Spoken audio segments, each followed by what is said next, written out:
Hi, my name's Phil. I like talking about politics, and in this video I'd like to discuss the news that up to a third of students at English universities this year will be living at home, specifically 18-year-olds as well, not including the understandably significant number of mature students who do so. And this is another attack on social mobility in Tory Britain, I feel. But first, if you'd like to be notified of daily news and politics, please subscribe to the channel. So I think one of the best ways to boost progress nationally, internationally, is to make sure there are no artificial barriers to success. When talented people are blocked from certain career routes, or even just impeded because of finances, for example, we all suffer because potentially brilliant people do not get to meet their potential to drive progress, which could benefit us all. You think about some of the most brilliant scientists, engineers, artists in history. If they didn't come from a wealthy background, we would have missed their work. It's with this in mind that I was disappointed to see that many university students will now face a harder time flourishing because of their finances.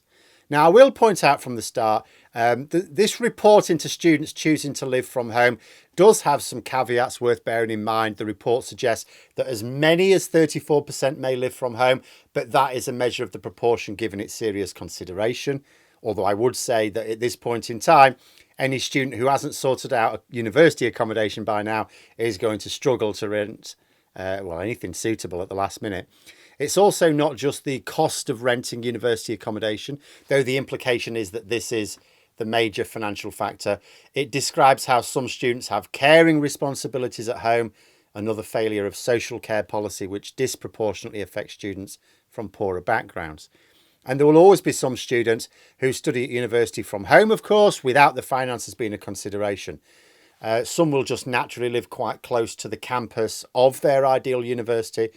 And if they're not about the late night parties, it can make sense regardless of the financial situation.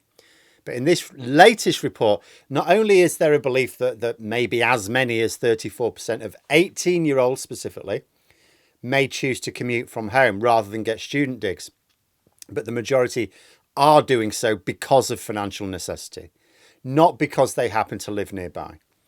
So it's a good job we've got reliable, cheap public transport in this country, isn't it? Oh, wait.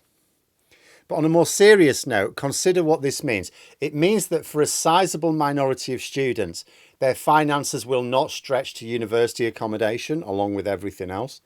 For these students, it is affordable to travel from home to campus, but not rent accommodation nearby. So buses and trains it is. The extra travel means, of course, less time for study. It's not always easy to study on public transport. For those doing courses which demand that investment of time, that is a problem. It'll hamper their efforts to get the best grades.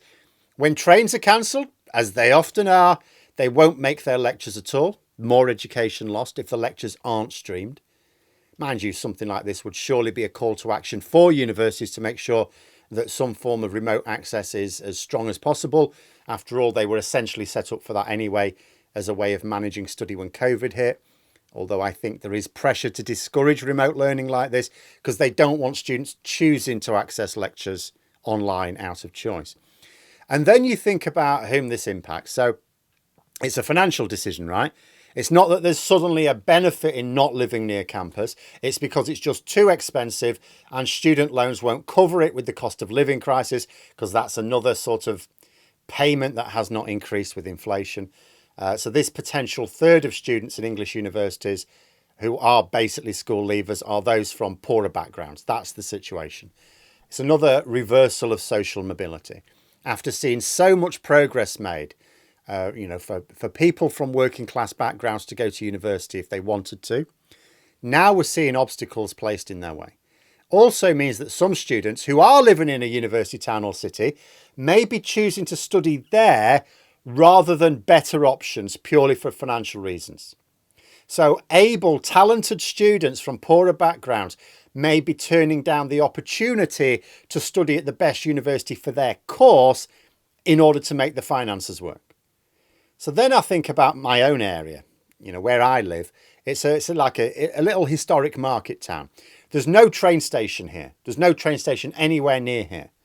There's no bus that will get you to a train station somewhere else either in time for morning lectures in any of the nearby universities, or nearest, should I say, there's none nearby.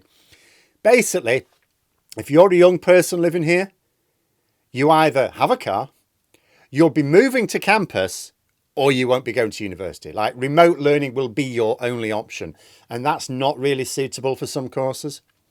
So these third of students staying at home and commuting, they're not just those who can't afford to live near campus. They're not even the least fortunate. They are in some ways some of the lucky ones, because they must at least have the transport links to make this alternative work. Even though it will hamper their studies and make it harder to rise to their potential, it is at least viable. There are people living in more remote areas where the public transport just isn't there, so it won't be possible. A new postcode lottery for people from poorer backgrounds. Should not be the case that students would be at a disadvantage when it comes to their studies because of the finances of their parents. Whether it be about picking the university which is closest instead of best for them, or even whether they can study at all. But there we are. Those are my thoughts. Let me know yours in the comments below. I hope you found the video interesting. If you did, please click the like button. And if you'd like to support the channel further, the join button for memberships. And until next time, I'll see you later.